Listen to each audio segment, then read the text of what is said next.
Before we even start a project, we look at what exists and try to distill what about it do we want to keep. I think for the players that main him, they still love Mordekaiser, right? Mordekaiser is iconic to the game. He's like a walking fortress. Unstoppable It wall of smashes metal. people. It's the fantasy of being this sort of Lord of Death. From a visual standpoint and the gameplay, I think there's a disconnect. Like, when you see the splash, you kind of think you know what his playstyle is going to be. And then in game, wait, am I a mage? Do I even use my mace? And so in the VGU, we really wanted to approach how do we make sure that through line is clean all the way while keeping at least the feelings and the elements and the things that those old players did like about the champion and bringing them forward. So when we pick a champion that we're ready to do a VGU on, we assemble a team that's a designer, a writer or narrative, and an artist that we call DNA. The DNA pod sits down and talks about like, how do we take the old pizza feet Mordekaiser and make him look like a modern champion, but still immediately recognizable as Mordekaiser. We really wanted to focus on the fact that he is this indomitable warlord who's able to crush his enemies and capture their soul for his own purposes.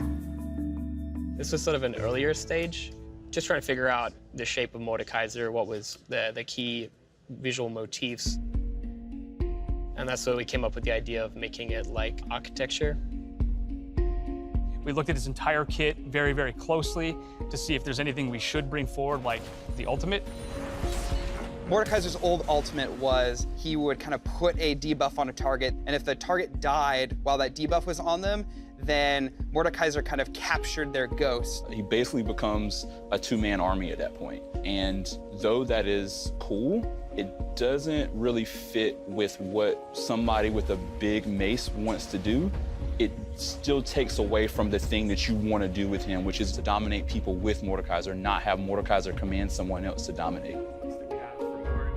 Today, and then go through we did try to bring the ghost forward, and by try I mean we had it in for months and months, and at the end of the day what we found was that the experience we were creating as a whole was sort of detrimented by having the ghost. So we ultimately decided that while it pained us greatly to remove it, that it would be better for the current kit to just not have that brought forward.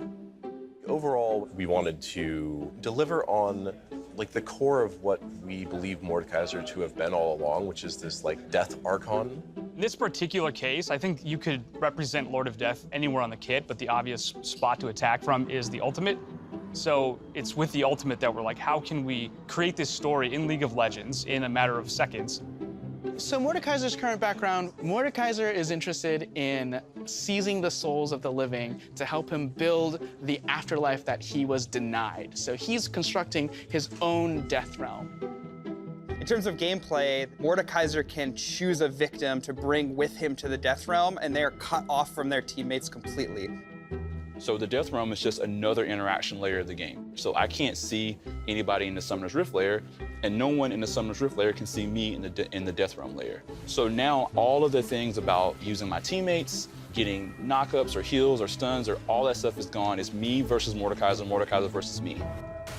Well, another thing we wanted to keep in mind, too, is the opponent side of it. We didn't want this spell to just feel like a death sentence of Mordekaiser casts this on me, I just actually die, and there's nothing I can do about it, which is why there's still a fight.